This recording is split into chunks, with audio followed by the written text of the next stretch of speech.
อ้ผู้สาวอยู่ว่านี่ทุกคนงามเลยอยู่ไสนี่อยู่นี่น้องผู้สาวว่าบอกพี่อยู่นี่นอนนี่เลยน้องชิ้นจะนอนนี่เนาะแมนนอนนี่เลยปูสาวปูเอาพอผมมองอย่างนี้เดี๋ยวคนไปย่างเลาะก่อนซะนะโอเคไปก่อนรถไปผู้สาวย่างเลาะไปย่างเลาะเล่นก่อน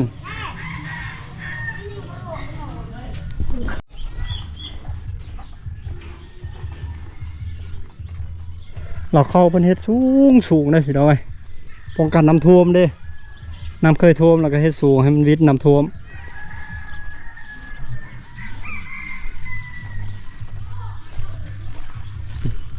มีหอดโทรโค้งนะกลางบ้านนะจะบอกว่าสิใช้ได้หรือบ่แต่กลางหมู่บ้านวางหันมีหอข้าวหออย่างน้ำ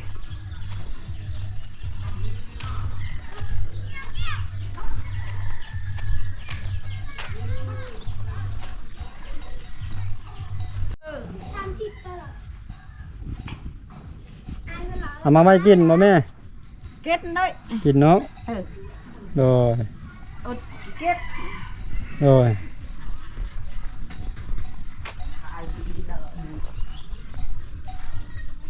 ไกลบ่เพื่อนนั่นเพื่อนอยู่ชายดงอ่ะปะแหละเยิงปลาตัวหามนำ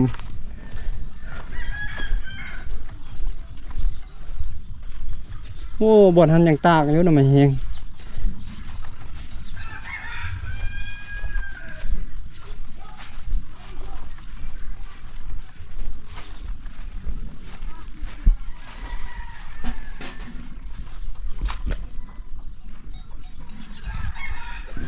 น่ะไม่แห้งสิแล้วไว้ยังสามารถปรากฏเห็นอยู่กับปางระเบิดเนี่ยปลูกผักหอมผักหยางใส่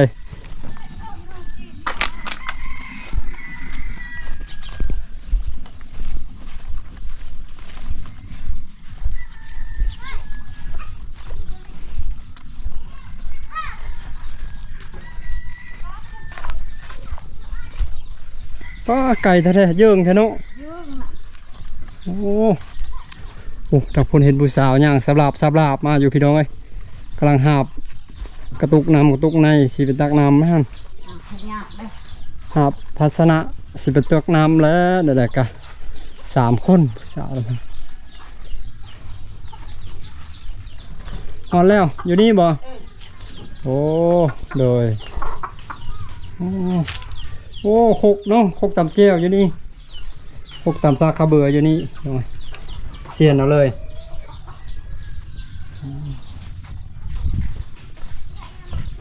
ไว้ฮะเขาเราไว้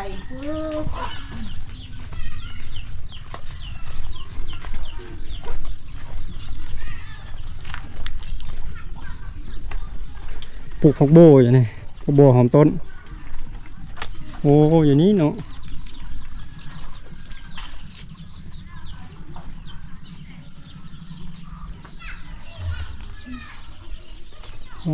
เอาขึ้นเลยโอ้ผงมาอยู่หั่นเนาะ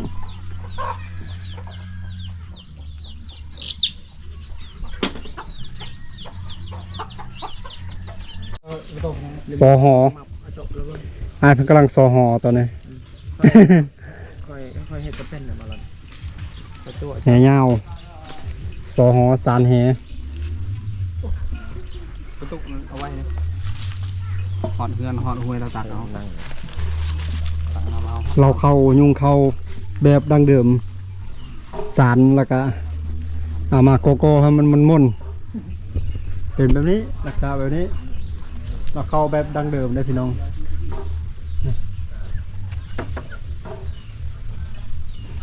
ทางลังทางลุ่มกระเฮ็ดบอลเอางัวเอาเบ้เข้ามานอนเป็นขอกเบ้ทางลมใช้ได้ประโยชน์น้ำเนาะตักน้ำกินมีน้ำกินด้วยตักน้ำกิน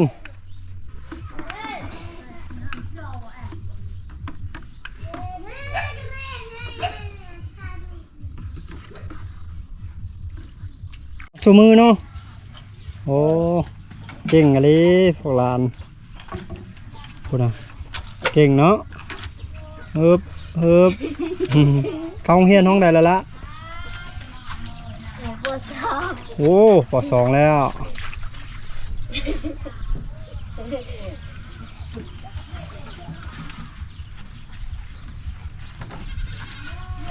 ไปแล้วพุ่นน่ะ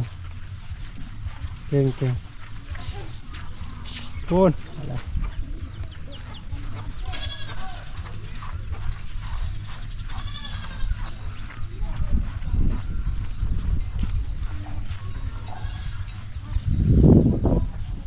มาแล้วหดพุ่นละไปตักน้ำแล้ววันนี้ตอนยามมื้อแรงแล้วเพิ่นไปตักน้ำ ทำไมไปตาดับลูกเอ้ย โดย เที่ยวกับไปลังคนนี่ กาแฟฟ้าดับเรามาตักอยู่นี่หลายเนาะ โอ้เร็วหนีหนัง โอ้ ไม่ได้นำหลายไม่ได้ก็ต้องทำบ้อนหน้านำนี่ก็บอลเดียวนี่คนเดียวนี่ มีแต่บอลเดียวนี่เนาะ โอ้แต่ลายคนเนาะ โดยมันหลายคนตัก เนี่ย อยู่บอลเดียวนี้ ไปฉีดแล้วไปเก่าฉีด โดย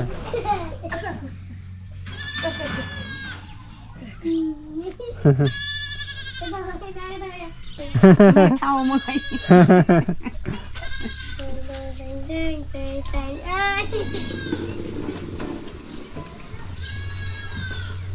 ยายเอ้ยจะเอามาตักน้ำลายได้ ครึ่งแม่เอ็นเร็วกับกอยครึ่ง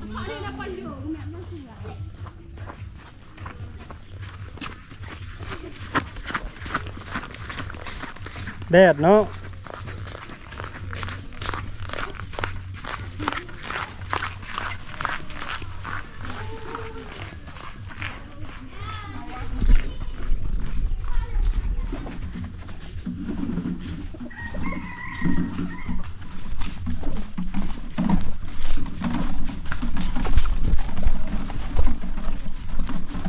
ตักน้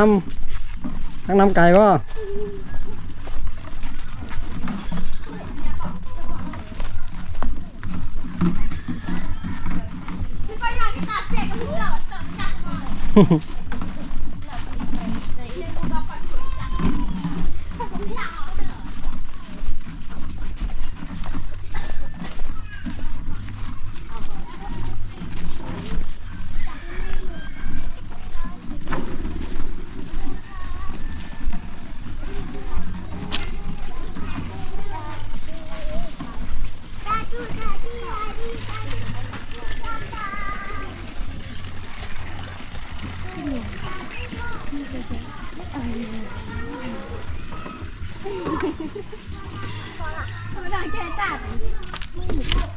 ตักอยู่นี่ตลอดโอ้หมอน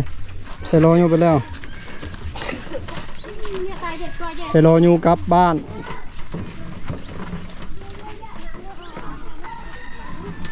ไป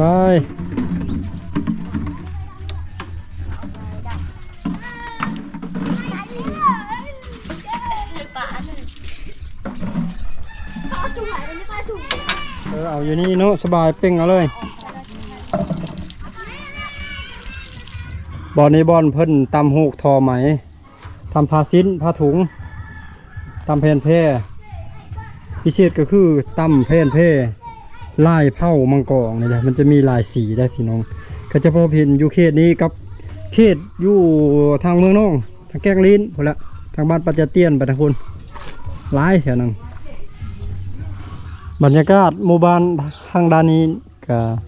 โอเคอยู่เลยทุกคนเลยพักอะไรหมู่บ้านเนาะเงียบสงบดี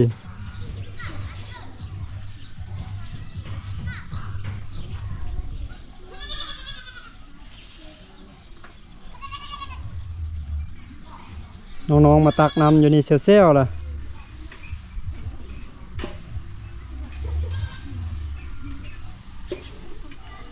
โรงเรียนประถมสมบูรณ์บ้านหน้าหัวน้ำเมืองสิโปนแขวงสระเขต2 หลังเนาะ2 หลังอยู่ฮันนี่จะเป็นห้องเก็บเครื่องเก็บของเพิ่นเอาเกลือมาว่านแถวนี้เจ้าของงัวเพิ่นงัวก็เล่นมาเซลเลยเด้เพื่อจะกินเกลือโอ้หลายก็งัวเพิ่นหลายดิ20 ปลายโต30 โตพุ่นน่ะลึก อันนี้โต๊ะสำหรับมัดนั้นมัดนี้พี่น้องเอ้ยบรรยากาศด้านนี้คักอะไรอยู่งามขนาดทางนี้หญ้าเขียวกุ๊บกลางหมู่บ้าน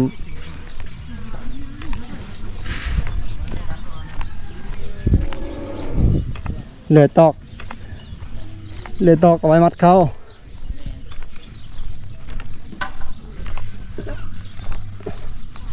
หมู่บ้านเนี่ยเอาไปพุ่นเลยเด้เนี่ยเอาไปพุ่นกูบ่าวกันย่างนำหลังเป็นแถวเซล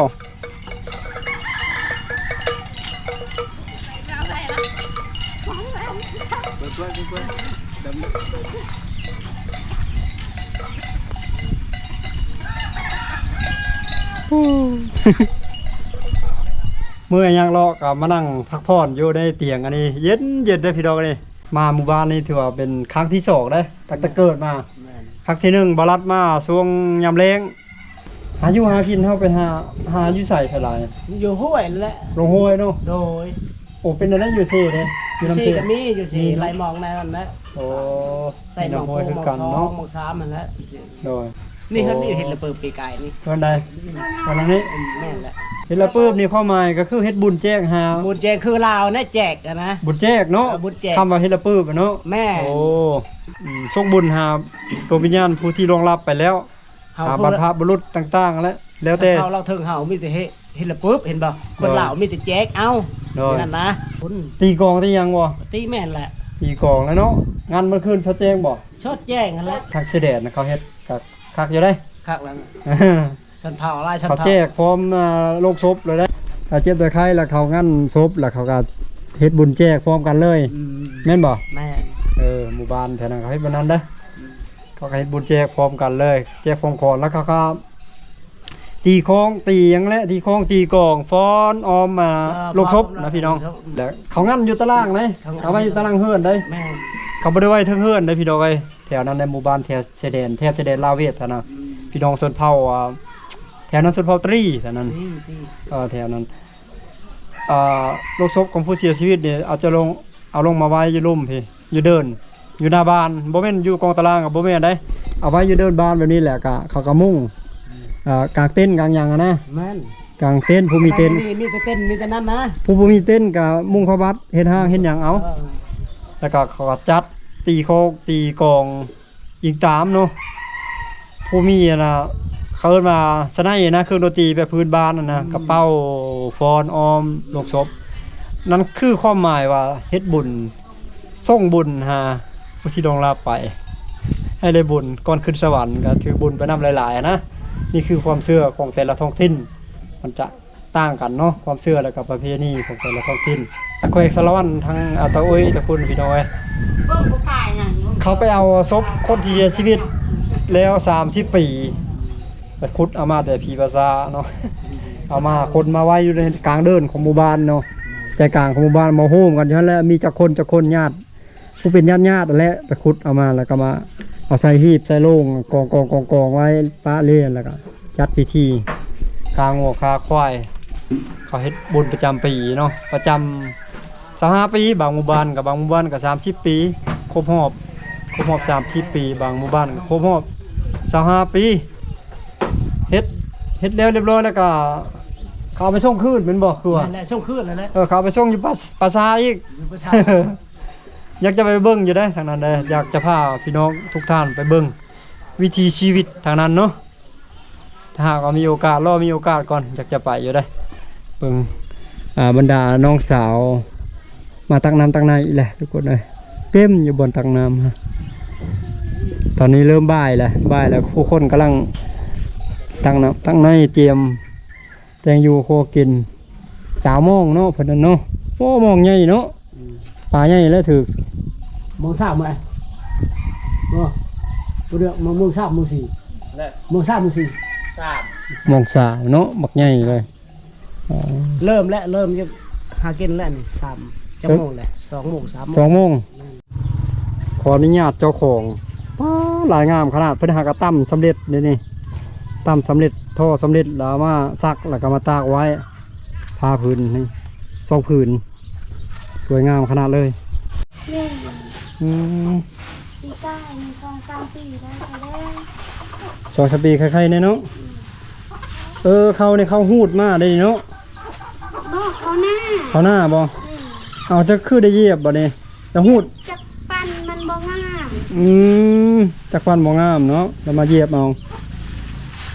อยากเป็นคือจะคือเข้าหูดเนาะ เอาเหยียบเอาก้างเอาห่วงมันออกโอ้จักฟันบ่ออกหมดเนาะจังได้มาเหยียบเอาอีกสิแล้วแล้วบ่ยังหลายบ่อยู่นะอ๋อ ปีหนึ่งมันประมาณ100ปลาย โอ้หลายครั้งนี้ ปี มันก็ท่วมได้มันทุนมาเลย ปีละ100ปลาชอบโอ้ตอนนี้เขาว่าจะกินข้าวกำลังจะกินข้าวหิวข้าวแล้วทุกคนเลยมีน้ำพริกกับปิ้งย่างๆนี่แหละกินข้าวอยู่ฮานนี่แหละมีฮานขายเครื่องขายของน้ำได้ ทุกคนเลยมากินข้าวน้ำกันทุกคนทีมงานเขากำลังจะกินข้าวแล้วจะเดินทางเลาะชมบรรยากาศภายในหมู่บ้านอีกครั้งหนึ่งเนาะนี่แหละธนาคารประจำบ้านเงินคำของเพื่อนเจ้าของบ้านหลังนี้นี่ถือว่าอยู่ในงัวเลยแหละเนี่ยงานต้องการเงินก็ขายงัวนี่ก็โอเคแล้วนี่หลายภาคเลยเบิ้งกีฬาบาง1 2 3 4 5 6 7 8ทั้งตัวน้อย9 10 11 12 13 14 15 16 17 18 19 20 21 22 23 30โตพี่น้องเลย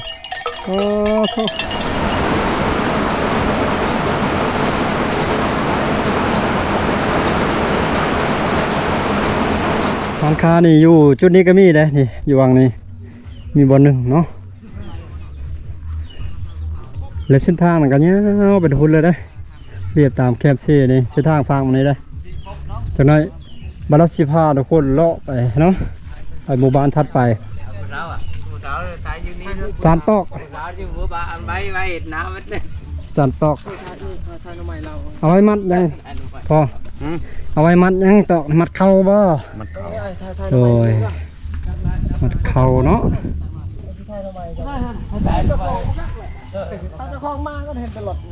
เราไม่แห้งโอ้นี่พอค้าจากในเมืองมาซื้อเต็มกระเป๋าเอาไว้อยู่นี่เต็มนี้เมื่อเพิ่นกะเมื่อขายอยู่ในเมืองซื้อดีกับขายหมดโอ้ท่านี้แปลนหาบคาบข้างกันเลยบรรยากาศแท่นี้โอ้พักอะไรวิวดีเอาทุกคนสำหรับวิดีโอนี้ก็จะได้สิ้นสุดเพียงสำนี้ได้เดี๋ยวบรัดสีพาทุกคนเดินทางไปยังหมู่บ้านอีกถัดไปเนาะท่านั้นการแนมเห็นเมฆคือว่ามืดกึบคือฝนสิตกแหละทุกคนได้ที่ตามเส้นทางการเดินทางของบรัดได้ในคลิปถัดไปสำหรับคลิปวิดีโอนี้ขอกล่าวคำว่าสบายดีสวัสดีบ๊ายบายโอ่งเอาเลยเนาะเต็มเลยได้เลย30 โลนี่เนาะ